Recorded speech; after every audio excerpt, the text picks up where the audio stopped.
série. Bon mercredi 6 février, Marianne Paquette au micro. J'espère que vous allez bien. Il est 14 heures. Bon début d'après-midi. Si vous nous écoutez en rediffusion, il est 21h30. Si je vous dis le mot Ritalin, j'imagine que ça sonne quelques cloches en vous. Probablement que ça stimule votre imaginaire. Ça vous fait probablement penser à un enfant turbulent qui court partout, qui crie et qui écoute absolument rien de ce que vous racontez. Et vous êtes déjà exténué, mais non.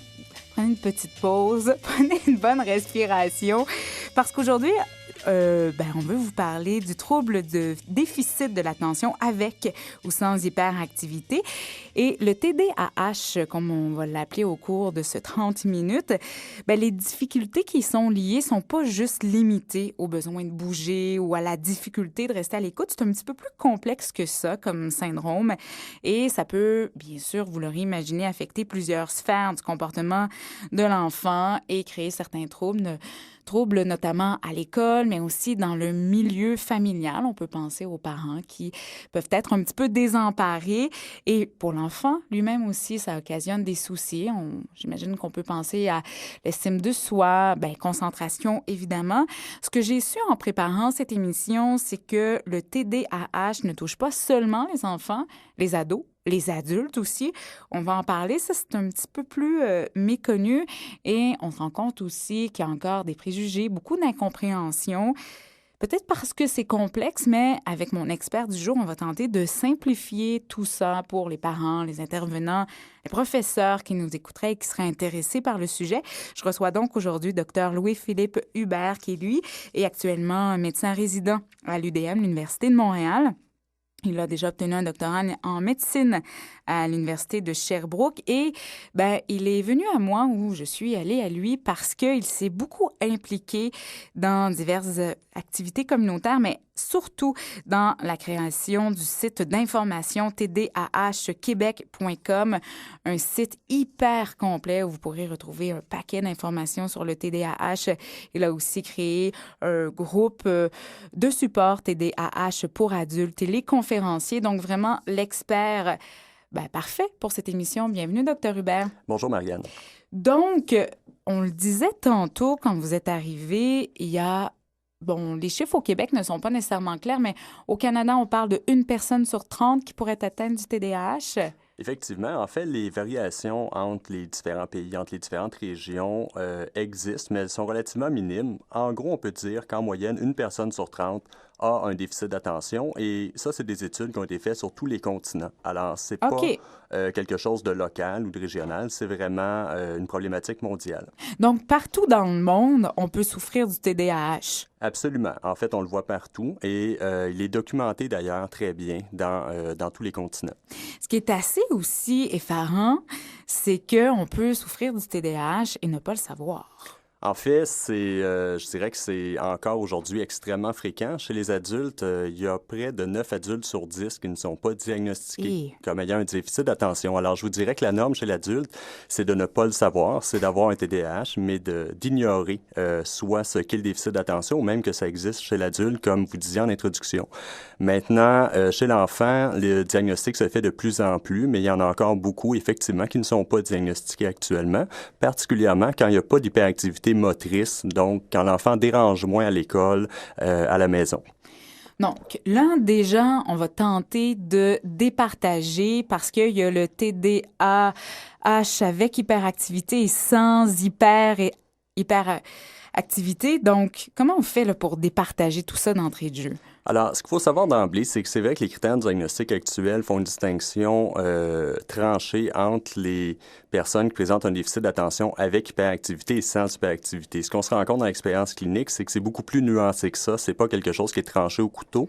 Néanmoins, si on veut tracer 2 stéréotypes, je dirais que si on regarde chez l'enfant, ceux qui sont hyperactifs, c'est souvent des enfants donc qui correspondent au stéréotype de l'enfant qui bouge énormément. Celui que je présentais d'entrée de jeu, là. Absolument. Donc, des enfants qui sont très, très réactifs à leur environnement, qui sont très facilement distrayables par les stimuli externes, qui ont beaucoup de difficultés à rester en place physiquement et qui vont être parfois, souvent dérangeants dans les classes ou dans différentes activités qui demandent une certaine concentration, un certain calme. De l'autre côté, quand il n'y a pas cette composante-là d'hyperactivité, on va avoir chez l'enfant, entre autres, donc des personnes beaucoup plus discrètes. En fait, je vous dirais même, c'est le tableau opposé. C'est les enfants qui sont rêveurs, qui sont dans leur monde, qui dérangent pas beaucoup, qui sont plus introvertis, plus timides, plus réticents à établir des contacts sociaux. Alors, c'est vraiment deux tableaux très contrastés, mais qui, à l'intérieur, si vous voulez, du spectre du déficit de l'attention, correspondent effectivement aux mêmes troubles.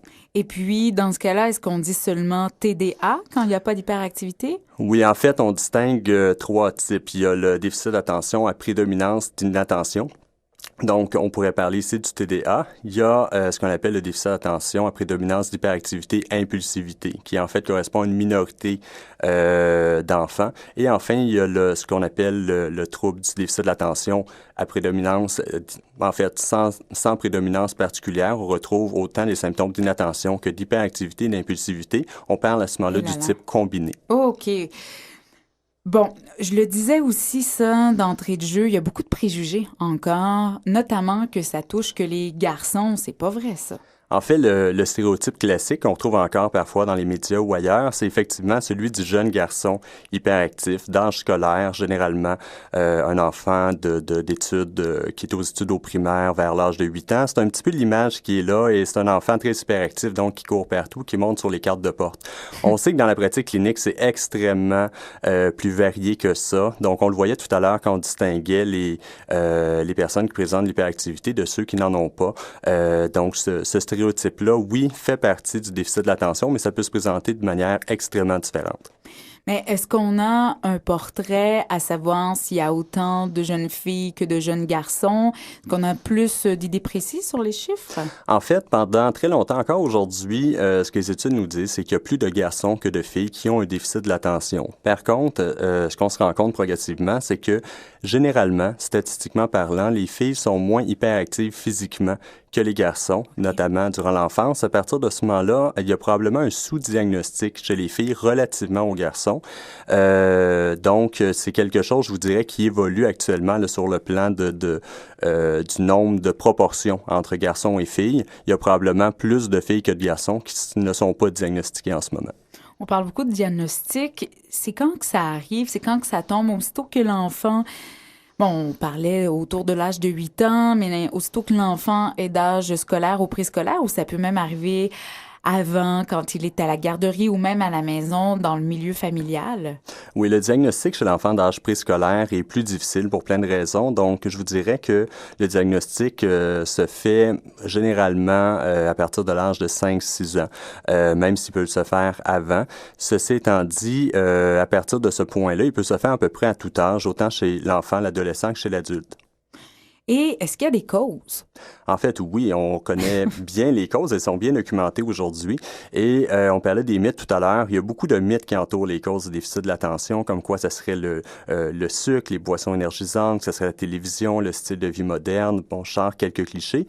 En fait, on sait que dans au moins les 2/3 des cas, l'origine est génétique. Alors, un enfant qui a un déficit de l'attention a 50% des chances d'avoir son père ou sa mère qui a lui-même un déficit de l'attention, puisque la transmission génétique est donc la cause la plus fréquente.